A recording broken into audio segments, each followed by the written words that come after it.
It's cold. The snow has laid on the ground pretty thickly here, so that means it's that time of year for metal detecting and wild camping, my two favourite things. Okay, somewhere around here, I think, in these trees here. Going to spend the night. Yeah, looks good. Lovely, peaceful location. Got this lovely little stream running through the middle. So magic. Okay, I'm going to get the camp set up. That won't take long because it's just a tarp. And then once I've done that, I'm going to go and do a little bit of metal detecting. I don't want to leave it too long before I get a fire started tonight, because obviously everything is soaked, so it's likely to be a bit of a mission to get it going initially. Okay, so behind me is home sweet home for the night. So let's go in and have a look at home. So it's very simple. It's just a standard tarp pegged down on either corner. So we've got a little door here. So we undo this one and we can get in. Here we are, there's our little door, and there's our little home for the night. So plenty of space in here. I've got another small tarp that will go along the floor, so obviously I won't be laying on the floor, and I've got roll mat as well. Yeah, that's it. So the pole's not put into the ground at all in any way. The really good thing with this type is that if it does get really windy and really rough at night, all you got to do is take that centre pole down and the whole thing will just collapse on top of you. You can just hunker down. And this is the other big advantage as well, is it's so versatile. So you can just then unpeg the door, flip them to the back, and then have a nice fire going here, and it's going to be well snug and cozy in there. This silver side on these tarps, this is heat reflective, so you'd always have that on the inside, and then with the fire going outside, the heat will really cocoon in the tarp, and that will be really snug, believe it or not, in there overnight, especially if it's not raining and I can leave this open. I'll show you another one quick. This is another one of my favourite tarps. So just run a line from a tree, put the tarp in the middle over the line, and then we need to secure the tarp to the rope, which is easily done like this.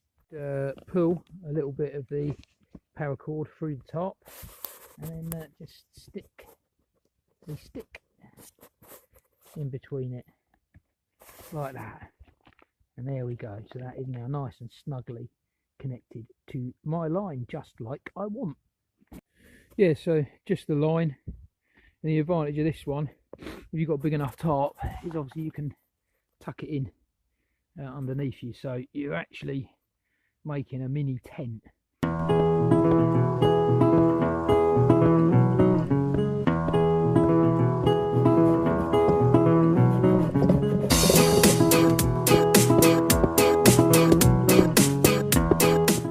I think it's actually going to be quite a still night tonight, and despite all the frost you see behind me, it's not that cold at the moment. Obviously it will be later tonight, but I've decided to go for a bit of luxury. I've changed the tarp again. There we go, finished. Put a nice angle on that, going downwards, backwards and downwards for any rain. Well, we have fire. That was not terribly easy to get going either. Everything is soaked. I have a roll mat, just a £6 roll mat. These are the best. You don't want to use one of those fancy air-filled things, because if it's cold outside, if the air's cold outside, the air's cold in your airbed, so they're freezing to lay on. Just want a £6 roll mat. My trusty sleeping bag, I've had this 30 years, a Snug Pack, real. My dad actually bought it for me when I was about 13, I think, when we went to go and walk the West Highland Way, which was like my first outdoor adventure, really. Never failed. Doesn't always keep me warm because I've had some really cold nights out, but it always keeps me warm enough to be able to get a half decent night's kip. So I also have a bivy bag. So we put the roll mat into the sleeping bag and the sleeping bag into the bivy bag, and that gives us a self-contained waterproof cocoon.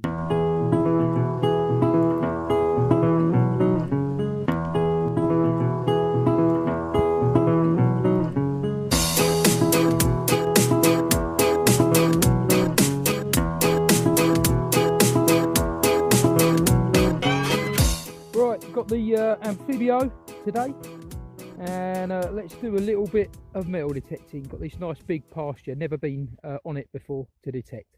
First target of the day is a coin, but I think it might be modern. I think it might be a 2p. What is it? It's a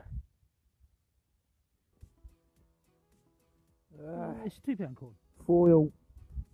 Well, it's bloody odd. Second coin target of the day. It's a £1 coin, and it's one of the right in the side of the clod there. We got another coin. In a puddle somewhere. Bloody hell, that water's cold. Woo! Crikey. Where's it gone? To get a pinpointer in that. Right there. Right. Let's get it. Got it. There we go. That one. Unfortunately, it's blank, but that's got some age to it, so that's good. I mean, I'd rather find a coin like this that's totally blank than musket ball. Modern coin. Yep. So another good sign. Another old coin, but again blank. Bugger. So I didn't get a lot of actual metal detecting done today. The fire took a lot longer. It's going really well now. Look at that. It's a beauty, but it was hard work because everything is just absolutely drenched through. But quite pleased to find a couple of old coins and that musket ball. So I think probably the pasture is worth having another look at, and I probably will do so tomorrow morning. But with the wild camping, honestly, I would recommend it to anyone. You know, it's not Bear Grylls. You know, it's the southeast of England. There's no bears, there's no wolves. You know, it's so easy to do.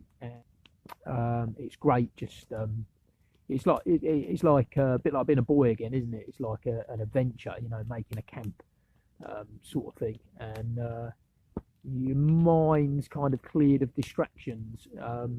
And that's why I prefer it when it's cold, because it is a little bit harder and you kind of are concentrating on things like keeping the fire going, keeping yourself warm, and again using the tarp if it does rain. You've kind of got a bit of maintenance to do on it. You know, if you have a tent, it's too easy. You know, but I'd say to anyone, if you haven't done it, buy yourself a tarp. They're about a tenner, you know, and some paracord, and just head up to your local woodlands. Just do some wild camping. Much more fun than a campsite. Much more fun.